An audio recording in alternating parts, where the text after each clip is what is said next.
ہمیں یہ معلوم نہیں کہ جنرل فیض حمید چکوال کے علاقہ لطیفال میں پیدا ہوئے۔ ہمیں یہ بھی معلوم نہیں کہ جنرل فیض کے والد اور بھائی پٹواری ہے یا نہیں۔ ہمیں یہ بھی معلوم نہیں کہ جنرل فیض کو کب، کہاں اور کیوں گرفتار کیا گیا۔ اور ہمیں یہ بھی معلوم نہیں کہ اس وقت پاکستان میں موجود ریٹائرڈ جنرل صاحبان میں سے صرف جنرل فیض نے اپنے اختیارات کا غلط استعمال کیا ہے۔ میں ہوں نوید احمد اور آپ دیکھ رہے ہیں جیلم لائیو۔ ناظرین، اس وقت پورا ملک تجزیہ نگار بنا ہوا ہے اور ہر کسی کے پاس سابق ISI چیف جنرل فیض حمید کے بارے میں کوئی نہ کوئی اطلاع ہے، خبر ہے یا کہانی موجود ہے، اور ہر تجزیہ نگار اپنے آپ کو باخبر دکھنے یا دکھانے کی کوشش کر رہا ہے۔ ایسی صورتحال میں ہم آپ کو صرف یہ بتانا چاہتے ہیں کہ ہمیں کیا کچھ معلوم نہیں ہے۔ تو واقعہ یہ ہے کہ اس وقت ہمیں بالکل معلوم نہیں کہ جنرل فیض کے والد کا نام سردار حمید اور 3 بھائیوں کا نام سردار نجف حمید، سردار سکندر حیات اور سردار خضر حیات ہے۔ اور ہمیں یہ بھی معلوم نہیں کہ جنرل فیض نے 1987 میں بلوچ ریجیمنٹ میں کیسے شمولیت اختیار کی۔ ہمیں یہ بھی معلوم نہیں کہ بریگیڈیئر فاروق کی بیٹی سے ان کی شادی کن حالات میں اور کیسے ہوئی۔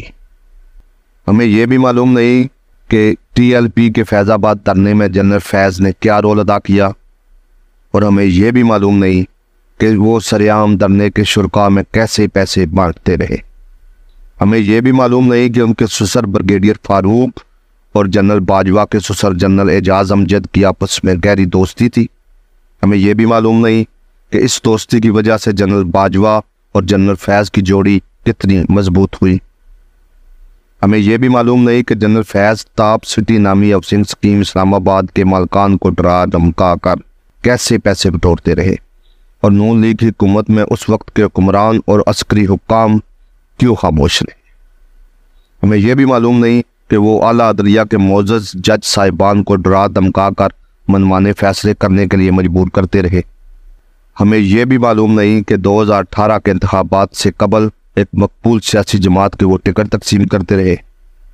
ہمیں یہ بھی معلوم نہیں کہ 2018 کے جنرل الیکشن میں جنرل رول جنرل فیض کا تھا۔ ہمیں یہ بھی معلوم نہیں کہ 2019 میں وہ ملک کے 24ویں DG ISI تعینات ہوئے۔ ہمیں یہ بھی معلوم نہیں کہ اس سے پہلے اس وقت وزیر اعظم کی تیسری شادی میں ان کا کیا رول تھا۔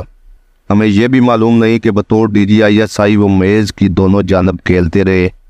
ہمیں یہ بھی معلوم نہیں کہ بطور چیف ISI اپنی 2 سالہ تعیناتی کے دوران ان کے خاندان کی زمین 120 ایکڑ سے بڑھ کر 2200 ایکڑ ہوئی یا نہیں ہوئی۔ ہمیں یہ بھی معلوم نہیں کہ بقول سینئر صحافی یامن میر ان کے مبینہ طور پر جنرل رانی کی بیٹی سے کوئی تعلقات تھے یا نہیں تھے۔ ہمیں یہ بھی معلوم نہیں کہ سابق وزیر اعظم عمران خان کے خلاف 2022 میں عدم اعتماد کے دوران نازک وقت میں وہ آرمی چیف بننے والے تھے یا نہیں تھے۔ ہمیں یہ بھی معلوم نہیں کہ نئے آرمی چیف کی تعیناتی سے قبل جنرل فیض جائز ناجائز طریقے سے لابنگ کرتے رہے یا نہیں کرتے رہے۔ ہمیں یہ بھی معلوم نہیں کہ فوج سے ریٹائرمنٹ کے بعد وہ 9 مئی کے واقعات میں براہ راست یا بالواسطہ ملوث تھے یا نہیں تھے، اور ہمیں یہ بھی معلوم نہیں کہ جنرل فیض کو 12 اگست کو گرفتاری کے بعد کہاں رکھا گیا ہے۔ اس کے علاوہ ہمیں یہ بھی معلوم نہیں کہ پاکستان میں اس وقت کتنے ISI چیف اور کتنے 4 سٹار اور 3 سٹار جرنیل ریٹائرمنٹ کی زندگی گزار رہے ہیں، اور ان میں سے صرف جنرل فیض نے ہی اختیارات کا ناجائز استعمال کیا، اور جنرل فیض کو کیوں گرفتار کیا گیا یہ سب کچھ ہمیں معلوم نہیں ہے۔ لہٰذا ہمیں آپ لوگوں کے سامنے صاف صاف اعتراف کر لینا چاہیے کہ ہمیں کچھ معلوم نہیں ہے۔